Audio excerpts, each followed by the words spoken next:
사도신경으로 신앙 고백 드림으로 새벽 예배 시작합니다. 전능하사 천지를 만드신 하나님 아버지를 내가 믿사오며 그 외아들 우리 주 예수 그리스도를 믿사오니 이는 성령으로 잉태하사 동정녀 마리아에게 나시고 본도 빌라도에게 고난을 받으사 십자가에 못 박혀 죽으시고 장사한 지 사흘 만에 죽은 자 가운데서 다시 살아나시며 하늘에 오르사 전능하신 하나님 우편에 앉아 계시다가 저리로서 산자와 죽은 자를 심판하러 오시리라. 성령을 믿사오며 거룩한 공회와 성도가 서로 교통하는 것과 죄를 사하여 주시는 것과 몸이 다시 사는 것과 영원히 사는 것을 믿사옵나이다. 아멘. 이 아침 우리에게 주시는 하나님의 말씀은 나훔서 1장 1절에서 15절 말씀까지입니다. 나훔서 1장 1절에서 15절 말씀까지 구약성경 1299쪽 거간입니다. 말씀 찾으셨으면 한 목소리로 같이 읽겠습니다.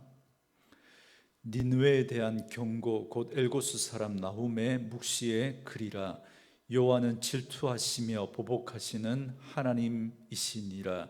여호와는 보복하시며 진노하시되 자기를 거스르는 자에게 여호와는 보복하시며 자기를 대적하는 자에게 진노를 품으시며 여호와는 노하기를 더디하시며 권능이 크시며 벌받을 자를 결코 내버려 두지 아니하시느니라.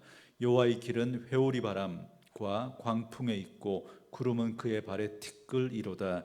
그는 바다를 꾸짖어 그것을 말리시며 모든 강을 말리시나니 바산과 갈멜이 쇠하며 레바논의 꽃이 시드는도다. 그로 말미암아 산들이 진동하며 작은 산들이 녹고 그 앞에서는 땅 곧 세계와 그 가운데 있는 모든 것들이 솟아오르는도다.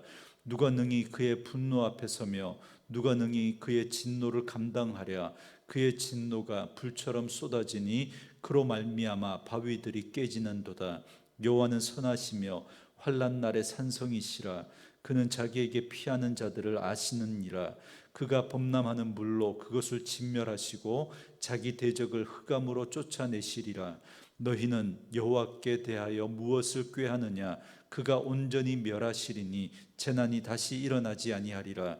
가시덤불같이 엉클어졌고 술을 마신 것 같이 취한 그들은 마른 지푸라기 같이 모두 탈 것이거늘 여호와께 악을 꾀하는 한 사람이 너희 중에서 나와서 사악한 것을 권하는도다. 여호와께서 이같이 말씀하시기를 그들이 비록 강하고 많을지라도 반드시 멸절을 당하리니 그가 없어지리라. 내가 전에는 너를 괴롭혔으나 다시는 너를 괴롭히지 아니할 것이라. 이제 네게 지운 그 멍에를 내가 깨뜨리고 네 결박을 끊으리라. 나 여호와가 네게 대하여 명령하였나니 네 이름이 다시는 전파되지 않을 것이라. 내가 네 신들의 집에서 새긴 우상과 부은 우상을 멸절하며 네 무덤을 준비하리니 이는 네가 쓸모없게 되었음이라. 볼지어다 아름다운 소식을 알리고 화평을 전하는 자의 발이 산 위에 있도다. 유다야 네 절기를 지키고 네 서원을 갚을지어다. 악인이 진멸되었으니 그가 다시는 네 가운데로 통행하지 아니하리로다 하시니라. 아멘. 오늘은 함께 읽으신 나훔서 1장 1절에서 15절 말씀을 중심으로 보복하시는 하나님이라는 제목의 말씀으로 잠시 은혜를 나누겠습니다. 매일 성경 순서에 따라서 오늘부터 나훔서 말씀을 함께 살펴가겠습니다. 이전에 우리가 살펴봤던 말씀이 요나서 말씀이죠. 이 요나서와 나훔서의 공통점이 있습니다. 그것은 바로 둘 다 아수르의 수도 니느웨에 대한 하나님의 심판을 경고하는 말씀이다라는 것입니다. 그 내용은 그런데 전혀 상반됩니다. 요나서는 하나님의 심판의 경고에 대해서 니느웨 백성들이 겸비함으로 하나님의 은혜를 입은 내용이지만, 그러나 나훔서에는 다시 타락한 아수르가 행한 그 패역함과 죄악의 결과로 인해서 하나님의 심판과 멸망이 선포되고 있다라는 것입니다. 그리고 선지자 나훔은 선지자 요나보다 대략 100년 정도 늦게 활동했던 선지자입니다. 요나 시대의 앗수르는 이제 막 발흥기, 그러니까 신흥 강대국으로서의 앗수르였다면, 이 나훔 시대의 앗수르는 대제국을 건설하고 세계를 제패하고 호령하고 있었던 앗수르입니다. 그래서 대략 기원전 660년에서 660년에서 610년경의 앗수르입니다. 이때 이미 북이스라엘은 앗수르에 의해서 나라가 멸망을 하였고, 그리고 남유다도 앗수르의 위협 앞에, 바람 앞에 촛불 같은 신세였습니다. 이런 때 하나님은 선지자 나훔을 부르셔서 니느웨의 심판을 선포하시고, 저들이 심판을 받아 니느웨의 심판을 하나님 선포하시고, 저들이 심판을 받아 마땅한 포악과 교만을 고발하고 있는 내용입니다. 그래서 하나님은 이걸 통해서 선민 이스라엘을 보호하신다라는 사실을 보여주고 있습니다. 그러면 먼저 오늘 본문 1절 말씀을 보시기 바랍니다. 1절에 보니까 니느웨에 대한 경고, 곧 엘고스 사람 나훔의 묵시의 글이라, 이렇게 말씀하고 있습니다. 선지자 나훔의 고향은 엘고스인데, 이 엘고스라는 지역이 정확하게 어떤 지역을 말하는지는 알 수가 없습니다. 그리고 나훔이라고 하는 이 말의 뜻은 뭐냐면 위로자라는 뜻입니다. 나훔은 그 이름의 뜻처럼 당시 모든 나라를 괴롭게 했던 앗수르의 수도 니느웨의 멸망을 선포함으로써 그들에게 고통받던 수많은 나라와 백성들에게 희망과 위로의 메시지를 전했습니다. 이제 본격적으로 나훔 선지자의 묵시는 이렇게 시작이 됩니다. 2절 말씀에 여호와는 질투하시며 보복하시는 하나님이시니라. 여호와는 보복하시며 진노하시되 자기를 거스르는 자에게 여호와는 보복하시며 자기를 대적하는 자에게 진노를 품으시며, 그럽니다. 하나님은 우리가 일반적으로 은혜롭고 자비롭고 노하기를 더디하시고 사랑이 충만하신 하나님으로 알고 있습니다. 그런데 오늘 본문에서는 하나님에 대해서 우리가 잘 알지 못하는, 익숙하지 않은 모습을 말씀해 주고 있습니다.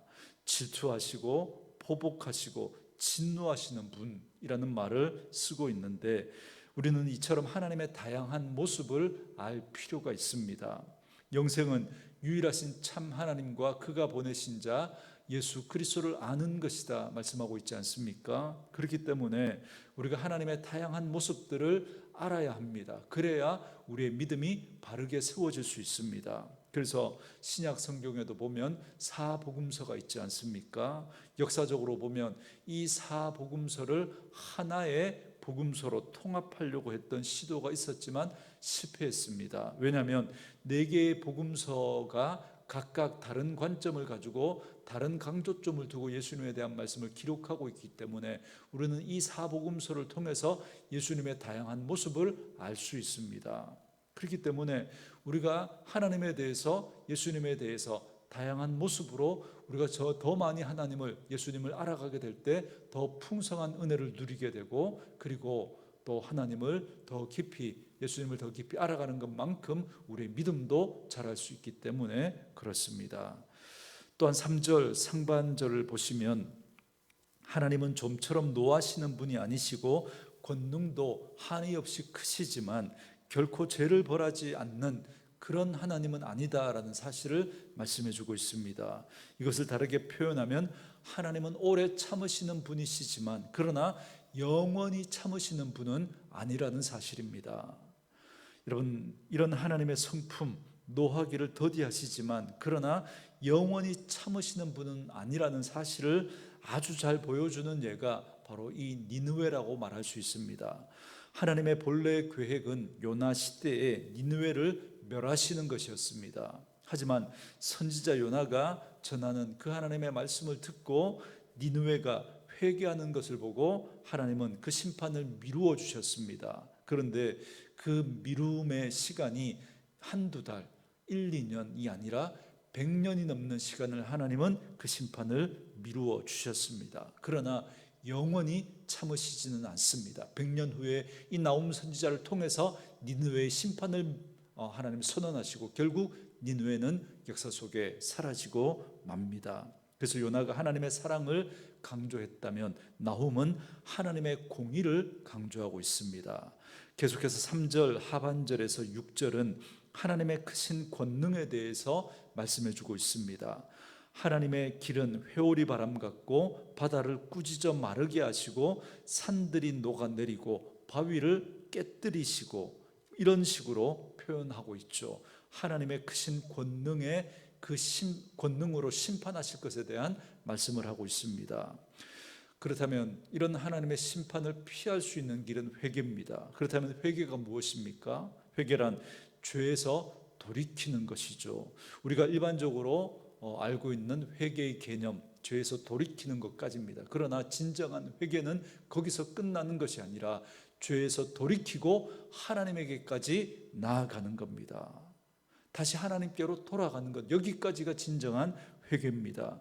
여러분 잘 아시는 것처럼 죄가 하말티아라고, 그래서 그 본래의 뜻이 화살이 관역에서 빗나갔다라는 뜻이지 않습니까? 그런 의미를 가지고 회개를 설명하면 그 빗나간 화살이 다시 관역에 꽂히는 것, 관역을 맞추는 것, 그게 여러분 회개입니다.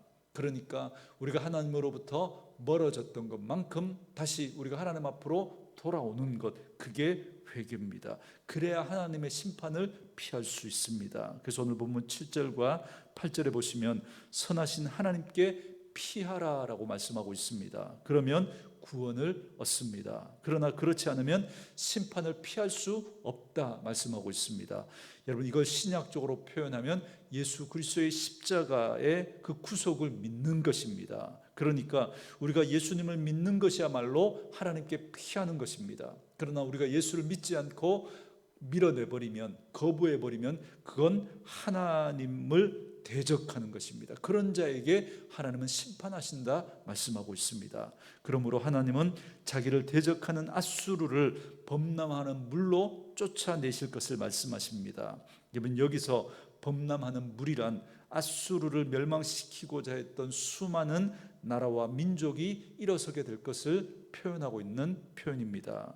여러분 실제로 역사적으로 보면 앗수르는 바벨론을 중심으로 메데바사 그리고 아라비아 족속들과 같은 많은 민족들의 침략으로 결국은 무너지고 맙니다. 이처럼 선지자 나훔은 하나님의 공의를 선언하고 있습니다. 그래서 하나님께 피하는 자는 구원을 얻을 것이지만 하나님을 대적하는 자는 앗수르처럼 심판을 받게 될 것을 말씀하고 있습니다. 그래서 9절부터 15절 말씀은 앗수르의 수도 니느웨의 멸망과 그리고 유다의 구원에 대해서 증거하고 있습니다. 먼저 9절 말씀해 보시면 니느웨가 무슨 계획을 꾸밀지라도 하나님께서 그 계획을 무효화시키고 니느웨를 결국 심판하실 것이다 말씀합니다. 여러분 저는 이 말을 듣는데 이 말이 생각나는 거예요. 한때 유명했던 권투 선수 마이크 타이슨이 남겼던 유명한 말이 있죠. 아마 들어보신 분들이 있을 텐데요. 누구에게나 그럴듯한 계획은 있다. 입에 펀치를 맞기 전까지는. 여러분 이 표현이 딱 들어맞는 것 같습니다.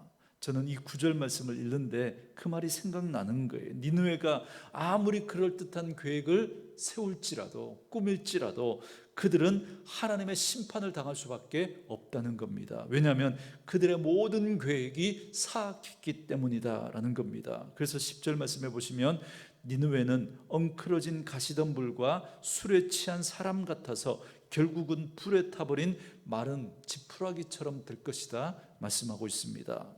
그리고 이런 니느웨의 심판과는 달리 유다는 구원을 받게 될 것입니다. 12절 말씀해 보시면 여호와께서 이같이 말씀하시기를 그들이 비록 강하고 많을지라도 반드시 멸절을 당하리니 그가 없어지리라. 내가 전에는 너를 괴롭혔으나 다시는 너를 괴롭히지 아니할 것이라 그럽니다.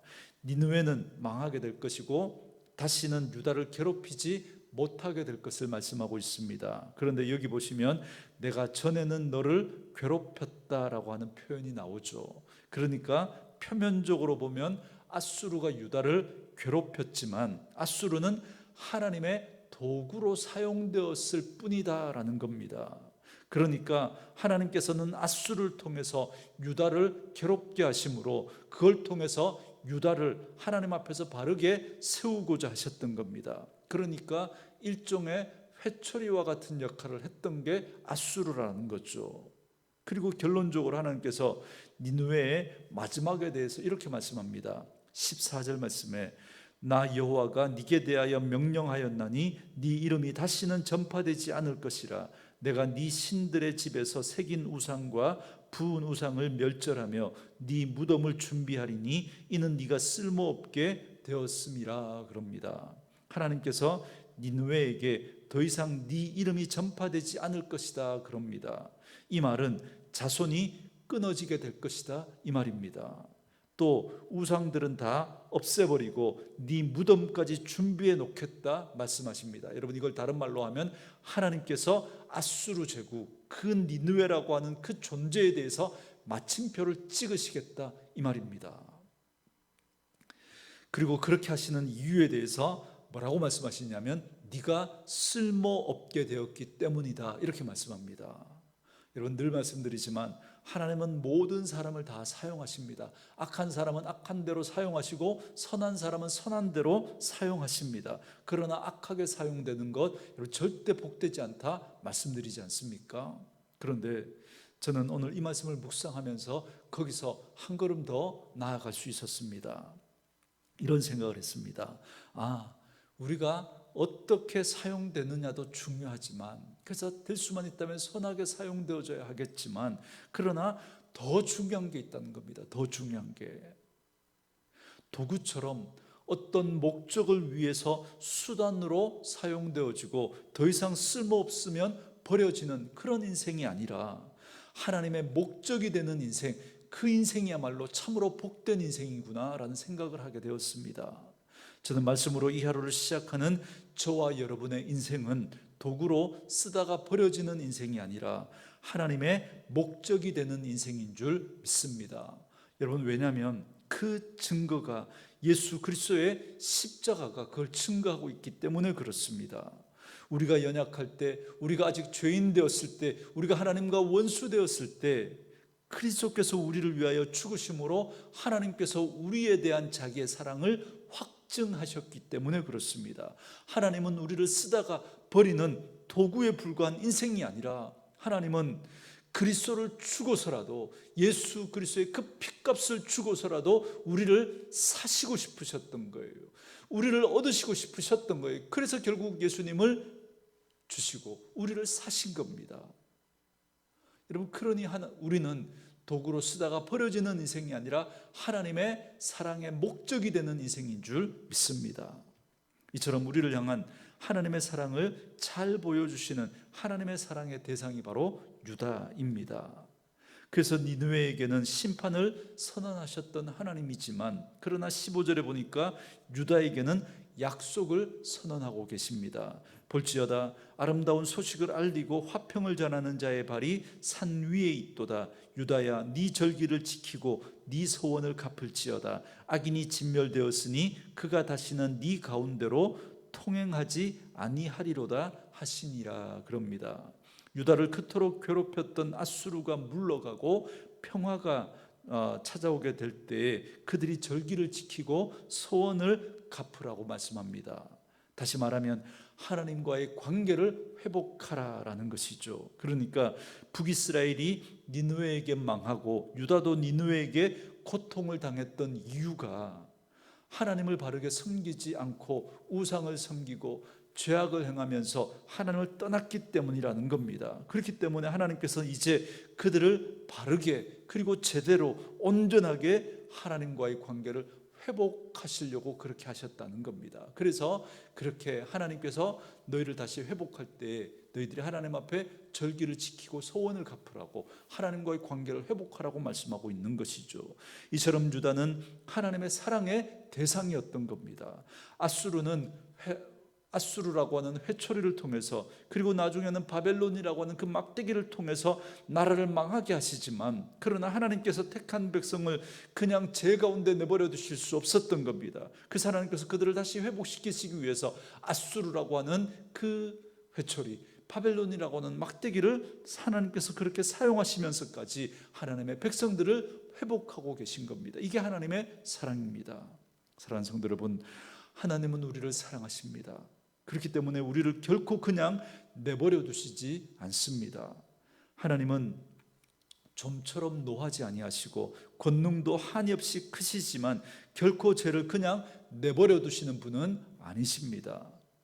우리가 아수르처럼 수단에 불과한 인생이라면 쓰다가 쓸모없으면 버리면 그만입니다. 그러나 우리는 수단이 아니라 하나님의 목적이 되는 인생인 줄 믿습니다. 그래서 하나님은 예수님을 주고 우리를 사신 거예요.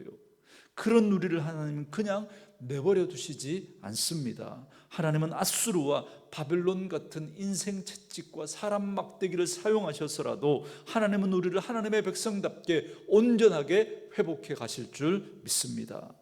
저는 말씀으로 이 하루를 시작하는 저와 여러분에게 이 하나님의 은혜와 사랑을 꼭 기억할 수 있기를 바랍니다. 하나님 여러분 사랑하십니다. 그렇기 때문에 절대 그냥 내버려 두시지 않습니다. 그러므로 여러분, 때로 하나님께서 우리에게 사람 막대기, 인생 채찍으로 그렇게 하나님께서 우리에게 아픔을 주실 때, 그럴 때 여러분 깨닫고 하나님 앞에 돌이키십시오. 하나님 앞에 돌아가셔야 합니다. 하나님께 피하셔야 합니다. 그럴 때 하나님께서 우리를 구원하시고 다시 하나님께서 우리를 회복시켜 주실 줄 믿습니다. 그래서 늘 하나님의 사랑 가운데 거하며 하나님과 좋은 관계를 맺으면서 하나님의 백성답게 살아가는 저와 여러분 되어줄 수 있기를 주의 이름으로 축원합니다. 주신 말씀 묵상하시면서 이 찬양 함께 들으시며 기도하는 시간 갖겠습니다.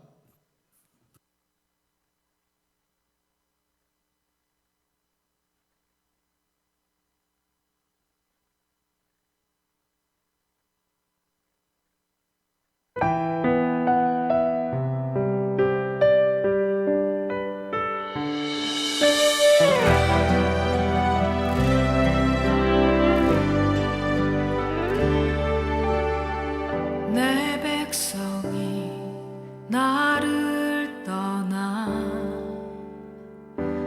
돌아섰지만